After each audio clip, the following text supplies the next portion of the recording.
A physical struggle that was spiritual, a silent combat that redefined the identity of a patriarch. A man wrestles through the entire night with a mysterious figure. He doesn't flee, doesn't back down, doesn't let go. At dawn, he's wounded, limping, but he carries a new name. Genesis 32:24 records this event with surgical coldness. A man wrestled with him until the breaking of the day. No build-up, no introduction, straight to the confrontation. Yaakov. Two bodies tangled on the ground, kicking up dust in the darkness. It's not the vocabulary of formal battle. It's the language of dirty fighting, hand to hand, no way out. This wasn't a vision. It wasn't a dream. It was dust, sweat, night. And the being that wrestled with Jacob, the text gives no name, no title, no origin. Just one word, Ish. Any man, no man. And this nobody couldn't break Jacob, all night long. When it realized time was running out, it touched Jacob's thigh with a finger. The bone dislocated instantly. Here, the unease begins to take shape. If that being had the power to dislocate a bone with a touch, why wait all night to use it? What was being contested in that fight that went beyond strength? And why, even wounded and limping, did Jacob not let go and still demand a blessing? The Talmud Chullin, 91a, preserved the arcane that superficial reading ignores. That being wasn't human. It was Samael, the guardian angel of Esau, the celestial representative of an adversarial lineage. And it wasn't just fighting for Esau. It was fighting for the spiritual right of an entire nation that hadn't yet been born. Traditional theology often frames this scene as a metaphor for perseverance in prayer. A beautiful image, but the Hebrew text doesn't metaphorize, it records. And what it records is a dimensional confrontation, the celestial representative of Esau against the patriarch who would carry the name of God. When this confrontation ends, Yaakov ceases to exist. The supplanter, the one who operated in the shadows, grasping his brother's heel. That man doesn't cross the Jabbok. Yisrael is born in the dark, wounded, victorious. Who was that being with enough power to dislocate bones, but who couldn't defeat a shepherd? What does the Zohar Vayishlach reveal about the identity transferred in that dawn? And why does Jacob's dislocated thigh carry a prophecy that would only be fulfilled centuries later? The text opens layer by layer. Each answer points to a deeper portal. And in the end, it will be impossible to read Genesis 32 the same way. There's a detail in Genesis 32:24 that practically no popular commentator mentions. The verse says, "A man wrestled with him," but it doesn't say who attacked first. It doesn't say where the being came from. It doesn't say if Jacob saw it coming. The text simply records there was darkness, there was solitude, and suddenly there was struggle. Vaye avec Ishimo. A man tangled with him, no warning, no challenge, no declaration of war. The fight was already happening before the reader could prepare, and it was the same for Jacob. The text marks the end of the combat with a precise word, shachar, not full dawn. The first grey thread of light before the sun appears. Hours of struggle, all night, in complete darkness on the banks of the Jabbok without witnesses. What makes this moment even more disturbing is the immediate context. Genesis 32:7-8 records that Jacob had just received news that his brother Esau was approaching with 400 men. 400. Jacob divided his people into two groups, sent gifts ahead, and stayed alone, completely alone. And it was exactly in that vulnerable solitude that the being appeared. The Midrash Bereshit Rabbah 77:2 preserves the rabbinic intuition. The being's arrival at that moment wasn't accidental, it was orchestrated. As if the night before the confrontation with Esau was the only possible instant for that encounter. Jacob's fragility wasn't the problem, it was the condition. The most unsettling enigma remains. If Jacob was without an army, without family, without protection, and the being demonstrated supernatural power with a single touch on the thigh, why did Jacob win? The answer isn't on the surface of the text. It's in the layers that the sages preserved for millennia. Genesis 32:25 records something technically impossible. He saw that he could not prevail against him. The being acknowledged its own incapacity. In Hebrew, kilo yakolo. Not he was tired, not he needed reinforcement. Yakol, ontological capacity. The being recognized it was facing something that exceeded its authority to conquer. The Rashbam, Rabbi Shmuel ben Meir, grandson of Rashi, 12th century, offers a reading that popular tradition almost never reaches. The being wasn't trying to kill Jacob. It was trying to prevent him from returning to the promised land. The fight wasn't for life, it was for destiny. Every time Jacob resisted, he affirmed his right to step on the ground that God had promised to his descendants. Then came the touch on the thigh, and after, the request to be released. Ki Allah hashachar, because the dawn has come. Didi. The Talmud Chullin 91b records that angelic beings need to return to the heavens at dawn to recite the daily divine praise. That being had a deadline, and even with the deadline approaching, it hadn't managed to break Jacob. The order of events reveals the hidden code of the scene. First the touch on the thigh, then the request to be released. The being only resorted to physical power when time ran out. It wasn't strategy, it was desperation. And even with the bone dislocated, Jacob didn't let go. Jacob's response in Genesis 32:26 is one of the boldest phrases in the entire biblical text. I will not let you go unless you bless me. It wasn't a request. It was a demand made by a wounded man to a being that had just confessed it couldn't defeat him. Jacob recognized the being's nature, recognized his own victory, and used that victory as leverage. It wasn't spiritual naivety. It was soul science in the most intense moment of his life. The Talmud Chullin 91a leaves no room for ambiguity. The being was an angel, but not just any angel. The Sar Shel Esav, the prince of Esau. In the Jewish cosmology preserved in the Talmud, every nation has a spiritual representative, called Sar, who defends its interests in the celestial courts. Esau had lost the blessing and the birthright. His Sar had a pending case, and Peniel was the courtroom. The Midrash Bereshit Rabbah 77:3 expands this arcane with disturbing precision. Esau's angel didn't appear by chance. It appeared because that night represented the final judgment of the issue between the two brothers. The next day, Jacob would face Esau on earth. But before the human encounter, there was a spiritual encounter to resolve. The celestial battle precedes and determines the earthly battle. The Midrash records, if Esau's angel had won that night, Jacob wouldn't have survived the next day. The Zohar Vayishlach 170a sheds light on the adversary's name, Samael. Sam, poison. El, divine power. The angel that numbs spiritual perception, that veils identity, that makes humans forget who they are before God. And it was exactly this being that tried to stop Jacob on the night before his definitive transformation. The Midrash Tanchuma, portion Vayishlach, preserves a tradition that broadens the dimension of the confrontation. Samael had risen against Abraham, against Isaac. He had never managed to break either of them.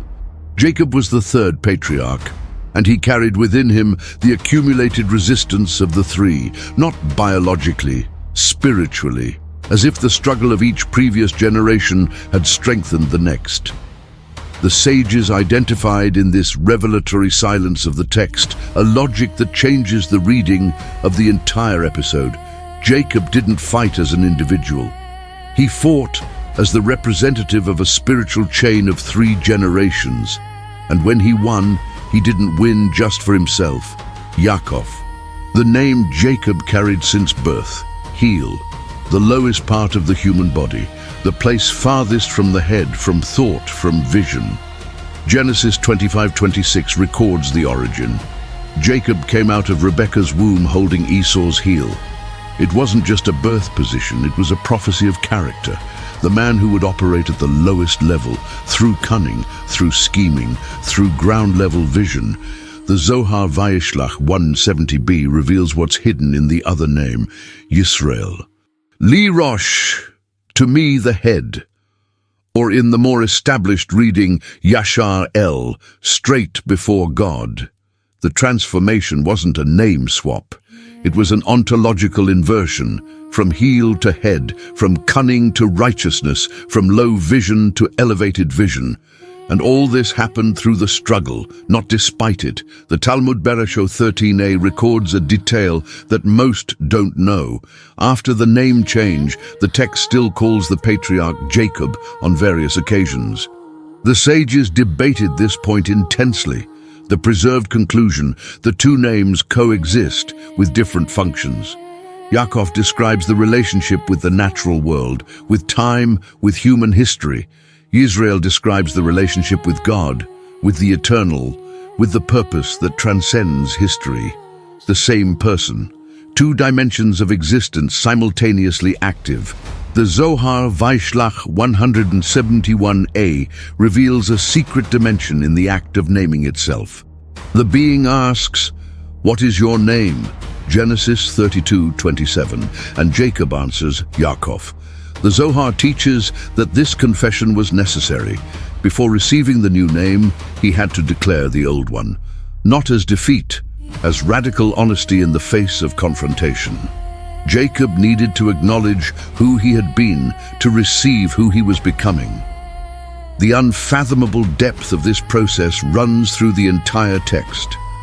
The deepest spiritual transformation doesn't start with the arrival of the new name. It starts with the courage to say the old name out loud. Genesis 32:32 institutes a custom that Israel would carry for all generations. The children of Israel do not eat the sinew of the thigh vein to this day. Gid Hanasheh, the nerve that forgot. Nasheh comes from Nasha, to abandon, forget, leave behind.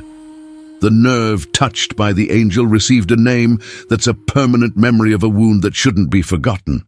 And the dietary prohibition instituted in Genesis 32:32 turns this memory into a national practice. Generation after generation, every time Israel sits at the table. The investigative impulse of the prophets identified in this wound, a typology that spans centuries. Isaiah 53 describes the suffering servant as someone wounded, stricken, carrying the weight of a nation on himself. Choli, real physical pains. Makovot, blows, wounds that mark the body. The servant didn't suffer metaphorically. He suffered as Jacob suffered, in the body, in the flesh, permanently. Jacob's thigh carries a deeper prophecy than it seems. The Zohar Vayishlach 174a teaches that Yarich, thigh, represents descendants, generational continuity. When the angel touched the thigh, it touched the nation yet to be born. The touch was a declaration. Jacob's descendants would be wounded by history. Israel would limp, be exiled, persecuted, wounded by nations that Esau represents. But it wouldn't be destroyed because the struggle had been won before the first child was born. The fulfillment of this typology appears in John 19:36, where the text records that none of Jesus' bones were broken in the crucifixion. The explicit reference is to the Passover lamb of Exodus 12:46. But early Christian commentators saw here also the echo of Peniel. The definitive representative of Israel, like Jacob, would be wounded, but wouldn't have his bones destroyed. The wound and the victory in the same body, the mark and the blessing in the same moment. Genesis 32:30 records the boldest declaration in the entire text. After the struggle, after the wound, after crossing the Jabbok limping at dawn, Jacob names the place. And the name he chooses is a confession, Peniel, the face of God. I have seen God face to face, and my life is preserved. The word the text uses for preserved is vatenatzel, snatched from a situation of danger. Jacob didn't say he was blessed, he said he was snatched alive from an encounter from which it was possible not to survive. The Talmud Berashot 7a preserved the sages' debate about this assertion. Seeing the face of God can't be literal physical vision, but it's also not just metaphor. The Talmud uses Peniel, inner faces, to indicate that the encounter at Peniel touched the most intimate dimension of Jacob's existence, not the outer face. The face that only reveals itself to those who have crossed the fire of spiritual confrontation without backing down. The Midrash Bereshit Rabbah 77:3 opens an even deeper portal. The light that the being needed to avoid at dawn, ki ala hashachar, because the dawn has come, wasn't just the rising sun, it was the light of the Shekinah, the divine presence that begins to reveal itself at day's birth. The being of darkness needed to disappear before that light became visible. And Jacob was exactly on the threshold between two worlds, the night of the adversary and the morning of the divine presence.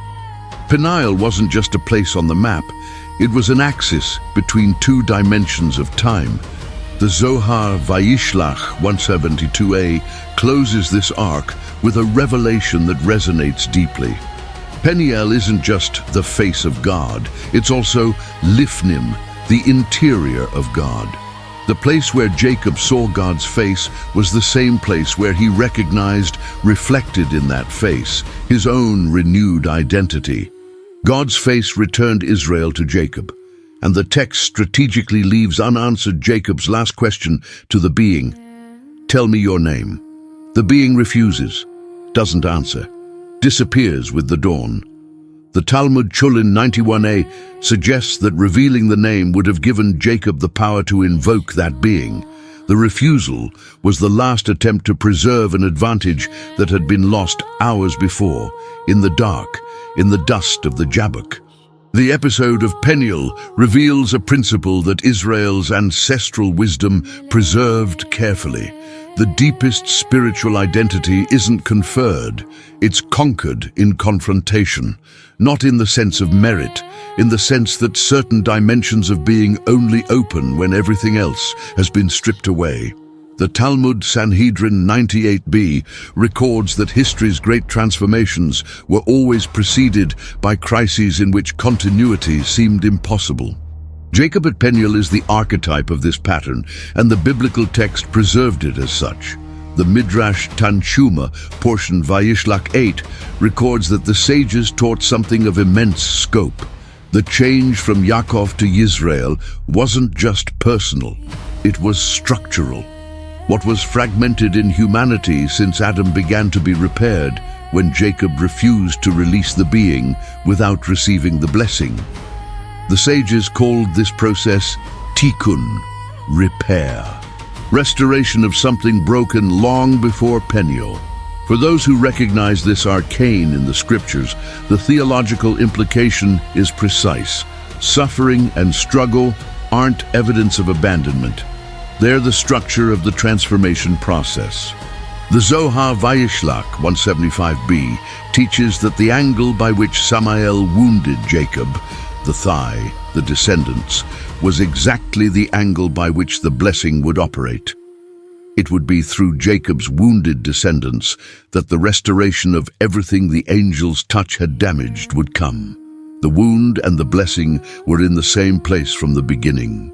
Those who cross the veil of this understanding find in the text of Genesis 32 not just the story of a patriarch, but the grammar of spiritual confrontation that the entire Bible presupposes. No one receives a new name without first being broken in the thigh. No one carries Yisrael without having admitted Yaakov out loud in the dark before the adversary. The night of Peniel runs through all biblical theology like a hidden backbone. What Genesis 32 records isn't just Jacob's story, it's the model by which Israel's ancestral wisdom understood the relationship between suffering, identity, and destiny. the struggle with Samael, the wound in the Gid Hanasheh, the name transferred at dawn.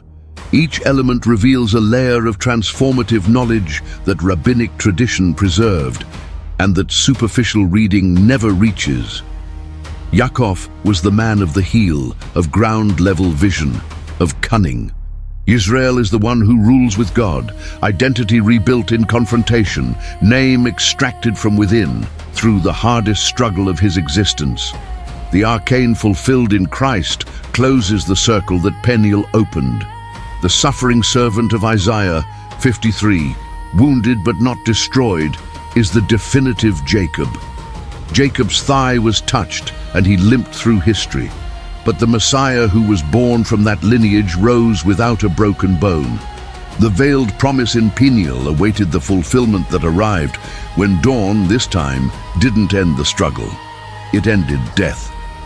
The night of Peniel transformed Jacob into Israel. But that transformation had a price that the sons would pay generations later. Israel's favorite son, Joseph, would be sold as a slave by his own brothers, thrown into a pit, taken to Egypt in chains, falsely accused, imprisoned. And in that place of absolute darkness, Joseph would have a gift that no prison could take, the power to reveal the secrets hidden in dreams. In the next video, the investigation enters the most fascinating enigma of Joseph's story. Why did God choose dreams and not prophets, not visions, not signs, as the hidden code that would save an entire nation from famine? What does the Talmud Berachot 55b reveal about the nature of prophetic dreams? And what arcane does the Zohar preserve about the connection between Joseph's dreams and the secret language by which God communicated the future since creation? The thirst for discovery that Peniel ignited doesn't end here. It points to the next portal. If this content crossed a veil of understanding that traditional sermons rarely reach, write in the comments the name this video would have given you, like Jacob received his. Share with someone who carries an old name and needs to discover the new. And if the exploratory spirit that brought you here still wants more layers, subscribing is the next step in this investigative journey.